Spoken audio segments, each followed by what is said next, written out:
আপনাদেরকে শুভেচ্ছা। বর্তমান বাংলাদেশের রাজনৈতিক পরিস্থিতির দিকে যদি আমরা তাকাই তাহলে দেখব যে এক ধরনের টালমাটাল অবস্থা। পুরো রাজনৈতিক পাড়া জুড়েই কিন্তু রয়েছে সকলের মধ্যে এক ধরনের উৎকণ্ঠা, উদ্বিগ্নতা, অস্থিরতা। এই উদ্বিগ্নতা কিন্তু আমাদের জনগণের মধ্যেও রয়েছে।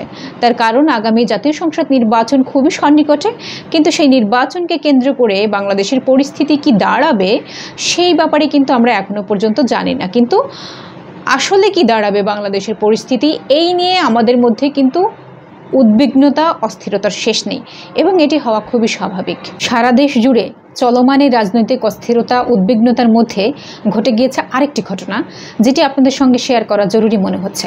পররাষ্ট্রমন্ত্রী ডক্টর এ কে আব্দুল মোমেনের একটি অফিসের কক্ষে আগুন লেগে সেখানে থাকা সমস্ত জিনিসপত্র পুড়ে ছাই হয়ে গিয়েছে। গতকাল মানবজমিনের একটি রিপোর্টের মাধ্যমে দেখলাম যে রহস্যজনক আগুনে পুড়ে ছাই হয়ে গিয়েছে পররাষ্ট্রমন্ত্রী ডক্টর এ কে আব্দুল মোমেনের ইস্কাটনস্থ সরকারি বাসভবনের একটি কক্ষ। সেই কক্ষে কি কি ছিল? জানা গিয়েছে যে সেই কক্ষে ছিল সিসিটিভি এবং দলিল দস্তাবেজ। আরও ছিল সেখানে অন্তত 4টি ল্যাপটপ, একটি কম্পিউটার, প্রিন্টার, স্ক্যানার, সিসি ক্যামেরার ডিসপ্লে মনিটর এবং গুরুত্বপূর্ণ অনেক ডকুমেন্ট যা পুড়ে ছাই হয়ে গিয়েছে। এখন প্রশ্ন হচ্ছে যে আগুন সেখানে কীভাবে লাগলো?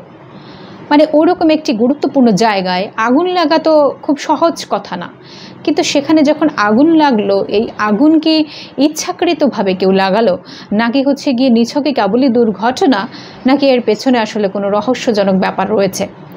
যদিও এখানে বলা হচ্ছে যে মানে দপ্তরের কর্মকর্তারা বলছেন যে এটা কেবলই নিছকে একটি দুর্ঘটনা, এটা আসলে কেউ ইচ্ছাকৃতভাবে লাগিয়েছে বলে মনে হচ্ছে না।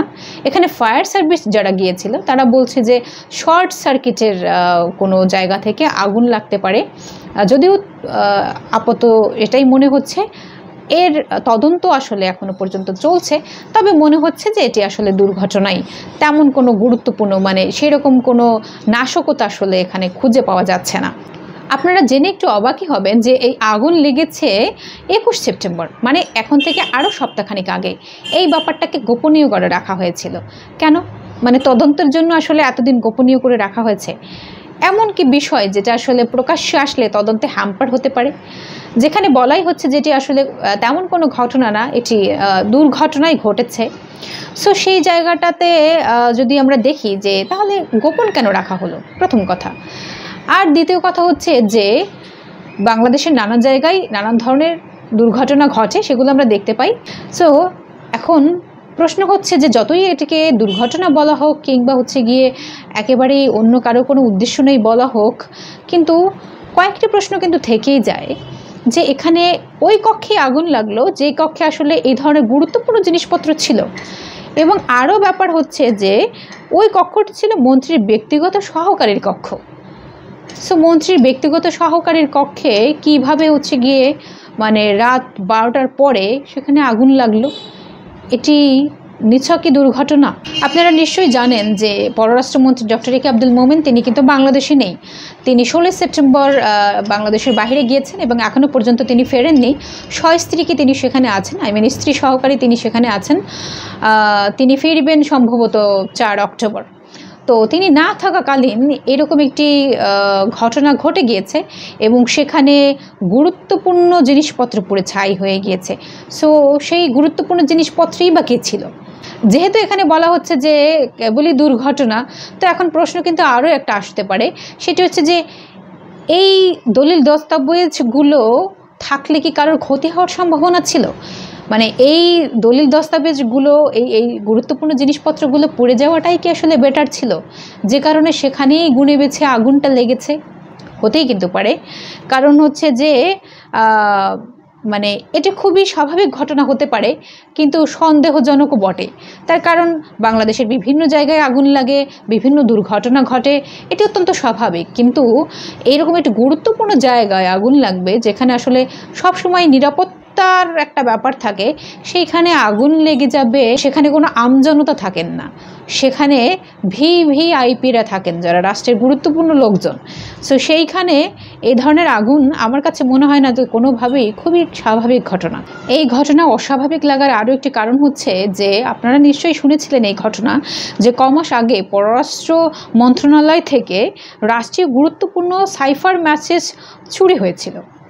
তো সেই চুরির পর মন্ত্রীর সরকারি বাসভবনের আগুন লাগাটা ঠিক মানে কতটা স্বাভাবিক? আমার কাছে কিন্তু এই কারণে অস্বাভাবিক লাগে। এই সাইফার মেসেজ চুরি হওয়া কিংবা হচ্ছে গিয়ে এই যে পররাষ্ট্র মন্ত্রণালয়ের মানে পররাষ্ট্রমন্ত্রীর ব্যক্তিগত সহকারীর কক্ষে আগুন লেগে এই সমস্ত গুরুত্বপূর্ণ জিনিসপত্র পুড়ে যাওয়া, কোনো যোগসূত্র তো নিশ্চয়ই থাকতে পারে। এই ব্যাপারটি আসলে তদন্ত সাপেক্ষ।